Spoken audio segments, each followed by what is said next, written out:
Stay awake. I always hesitate to preach this Advent message to students as they prepare for fall finals week. Most of you students need to get more sleep, not less, especially before and during finals week. What is it that Jesus is asking us to stay awake for?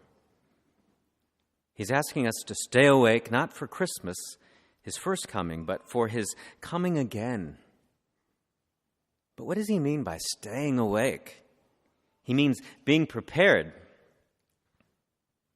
But prepared how? Prepared to follow him into the fullness of the kingdom when he comes again by following him now. By building up his kingdom of love and justice here and now. And to do that, we need not only to be awake for, but also to be awake to. To be awake to his presence, no matter how or when he comes to us. Most of us were politically awakened or reawakened by the presidential election. In the November Southern Cross, our diocesan newspaper, Bishop McElroy, in so many words, calls us to stay awake. He says that there is a profound sickness of the soul in American political life that all of us need to confront and eradicate. And he speaks of 4 cures for this sickness.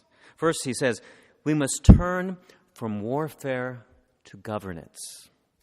By warfare, he means the war room mentality of the perpetual campaign.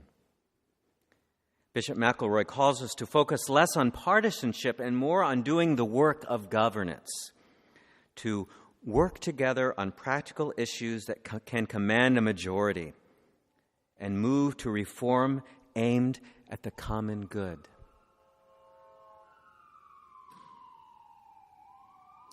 I don't think he's telling us to abandon those issues that can't command a majority, but he's definitely inviting us to exploit common ground that already exists in order to promote the common good.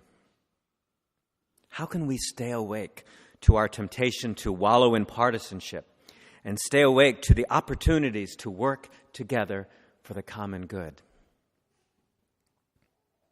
Second, he says, we must turn from a culture of grievance to a culture of solidarity. Voting isn't about advancing our own well-being or the well-being of our own gender, race, class, sexual orientation, or religion, but rather about advancing the common good. There's that favorite phrase of ours again as Catholics, the common good. He quotes Pope John Paul II, who said that gospel preparedness is the readiness to lose oneself for the sake of the other, rather than exploiting them. Bishop McElroy writes that a spiritual conversion to solidarity among voters demands that we reject the increasing habit of attributing all differences of opinion to ignorance or malice. So easy, isn't it, to think that, well, they disagree with me just because they don't understand, they don't get it. Sometimes that's true. Just as we need to subjugate partisanship to the common good, we need to reject tribalism in favor of solidarity. How can we stay awake to our temptation to tribalism and stay awake to the needs of people not like ourselves, except that they are, like us, made in the image and likeness of God? We think that other people aren't like us, yet at that deepest level, we're so alike, made in the image and likeness of God. Third, our bishop says we must turn from selective outrage to tending the wounds among us. This is similar to his previous point about choosing tribalism and choosing solidarity over tribalism and grievance. Only the emphasis here is on compassion. Compassion for those who are hurting in every sector of our nation. We are called to compassion for black men's fears of police officers and for police officers' daily fears for their own safety.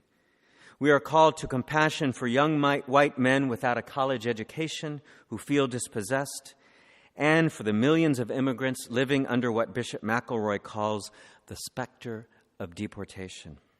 We are called to compassion for the undocumented and for the displaced blue-collar workers of the Midwest, both victims of globalization, he says. How can we stay awake to our temptation to place these elements of human suffering into different partisan boxes and stay awake to the suffering of all our sisters and brothers? Fourth, we must cease destroying the institutions which are necessary for our political life. Bishop McElroy points to the Supreme Court, the FBI, and the scientific and medical institutions of our government as examples of institutions that need to maintain a deeply nonpartisan identity so that our democracy can function well. How can we stay awake to the temptation to inject partisanship into every aspect of government and stay awake to the opportunity to heal our revered and important institutions? I'm sure there are other cures we could identify for a wounded nation, including reforming the influence of money in campaigns, lobbying, and news media, and the fair drawing of legislative districts. And besides getting or staying involved in helpful political movements, many of us have the opportunity to start the healing dialogue in our own politically strained relationships. I think everybody in my family voted differently than I did. Someone shared with me a recent article from the New York Times called, "How Could You? 19 Questions to Ask Loved Ones Who Voted the Other Way." The gist of the article is to sit down one-on-one with family and friends who voted differently from us in order to really listen to each other talk about political differences and commonalities and about your love for each other. The podcast, The Run-Up, has 3 recent companion episodes during which pairs of people use the article's list of questions to heal their relationships and come to a greater understanding of each other. I really recommend those. I especially like the middle one with 2 women friends talking to each other. Besides this call to stay awake to opportunities for political dialogue, we are called to stay awake to our cell phones' rings and alerts. Maybe we need to set those. I think I just heard another one, didn't I? Maybe we need to set those to remind ourselves to stay awake. We are called to stay awake to other areas of our life that need healing: our relationships, our faith and prayer, our sinful habits. How can we stay awake, especially during Advent, to others and to ourselves, to Christ's healing light and love? This first Sunday of Advent marks the beginning of a new liturgical year and the beginning of our year-long journey together through the Gospel according to Matthew. The theme for the year that we've discerned in the Gospel of Matthew is, "Be not afraid."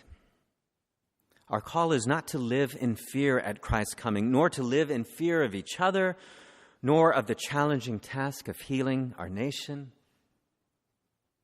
May God bless us during this Advent season of grace and through this new church year with courage to walk in the light and compassion of the Lord.